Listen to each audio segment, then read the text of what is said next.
péché à la croix pour moi. Attaché à la croix pour moi. Il a pris mon péché, il m'a délivré.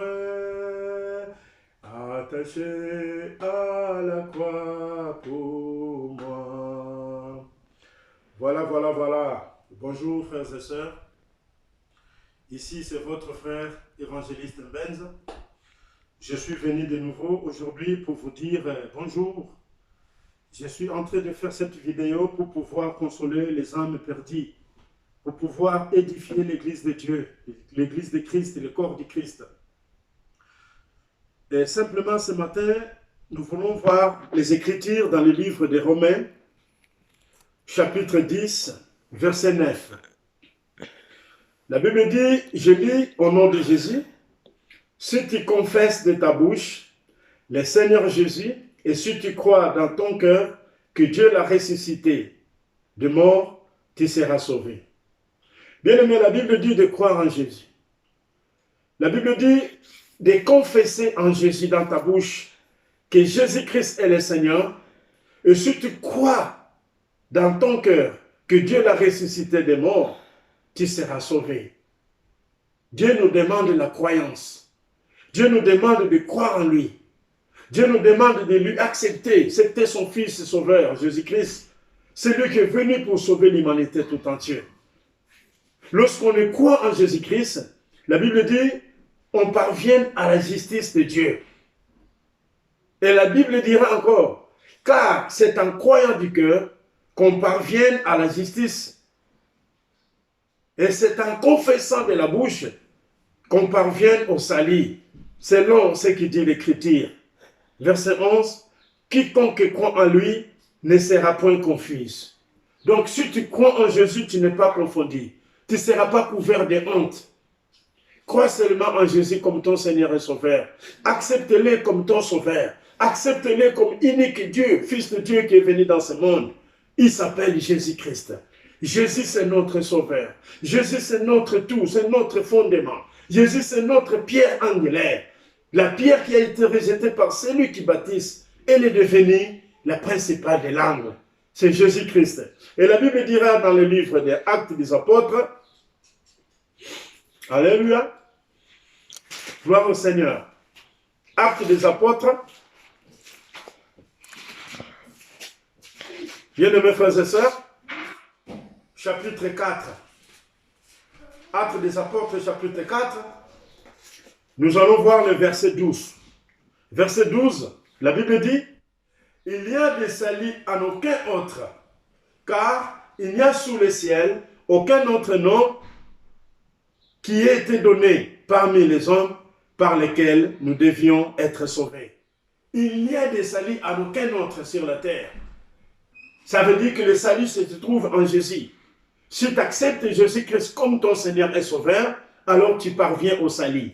Alors tu verras le salut. Alors tu seras sauvé. Pas seulement toi, mais tu seras sauvé, toi et ta famille. Ici, Dieu nous demande d'accepter son Fils. Dieu nous demande de croire en Jésus. Dans le livre de Jean, chapitre 3, verset 16, la Bible dit, Dieu a tant aimé le monde. Dieu a tant aimé le monde, il a donné son Fils unique.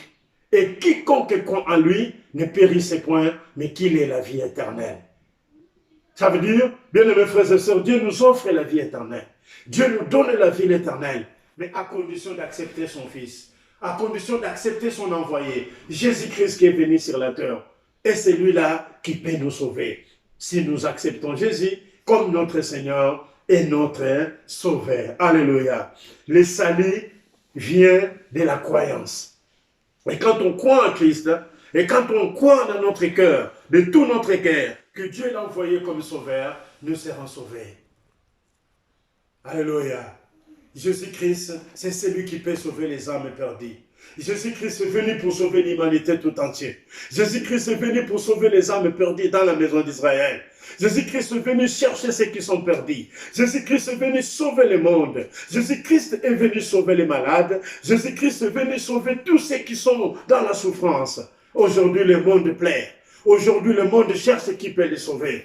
Mais moi, je vous montre Jésus. Moi, je vous présente Jésus. C'est lui-là que j'ai accepté depuis 35 ans. C'est lui-là qui habite à moi. Il est grand, il est tout-puissant. Bien-aimés frères et sœurs, il ne faut pas avoir honte d'accepter Jésus. Accepte Jésus-Christ comme ton Seigneur. Aujourd'hui, c'est le temps de ton salut. Aujourd'hui, c'est le jour de ton salut. Acceptez-le, croyons en lui et acceptez Jésus-Christ et tu seras sauvé. Alléluia.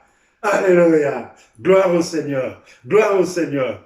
Et David dira dans le livre des Psaumes, David dira dans le livre des Psaumes 91, qu'est-ce que David nous dit dans le livre des Psaumes?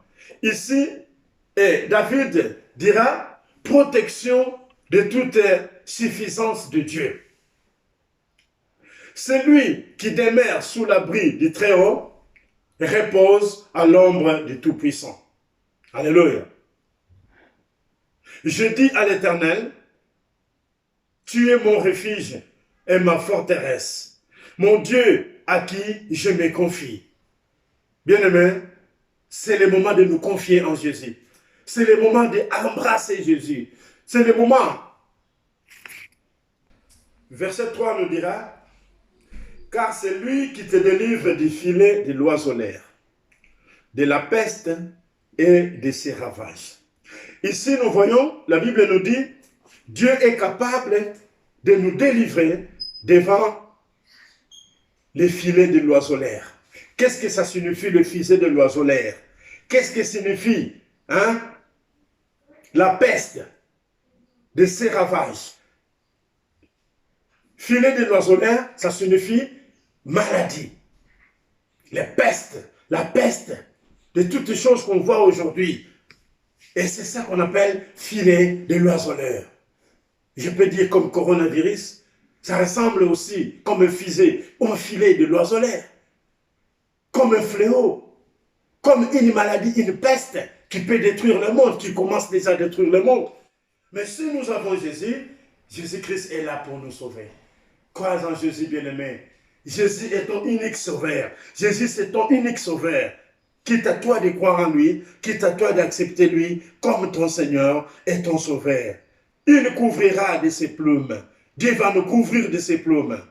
Et tu trouveras un refuge sous ses ailes. Et nous allons nous couvrir sous ses ailes et nous serons tous protégés parce que nous sommes enfants de Dieu. Et sa fidélité est un bouclier et une cuirasse.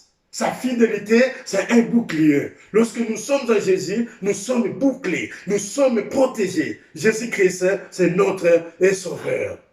Dans ça, c'est qu'il nous dit, tu ne craindras ni les terreurs de la nuit. Tu ne craindras ni les terreurs de la nuit, ni la flèche qui vole de jour, ni la peste qui marche dans les ténèbres. Alléluia. Tu ne craindras pas ni la peste qui marche dans les ténèbres. Parce que tu as Jésus, nous avons Jésus et c'est lui qui est avec nous. Verset 7 dira que 1000 tombent à ton côté et 10 000 à ta droite, tu ne seras pas atteint.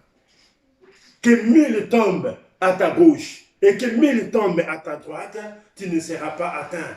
Parce que Jésus-Christ, c'est notre couverture. Jésus-Christ, c'est notre sauveur. Alors, frères et sœurs, je voulais simplement vous dire d'accepter Jésus-Christ. Et c'est lui qui peut nous protéger. Et c'est lui qui peut nous protéger devant cette maladie, devant cette épidémie, devant cette convoitise, devant cette maladie du monde. Jésus-Christ est là. Je te montre Jésus, de croire en lui et donner ta vie en lui. Il est celle qui peut te sauver devant 10 000 qui tombent à ta droite et devant 10 000 qui tombent à ta gauche. Je te dis merci mon frère parce que tu as reçu la bonne parole de Jésus. Que le Seigneur te bénisse. N'ayez pas peur, n'ayez pas peur. Aie en foi, aie la foi en Jésus et confie-toi à l'Éternel. Dieu va te protéger si tu crois à lui. Amen.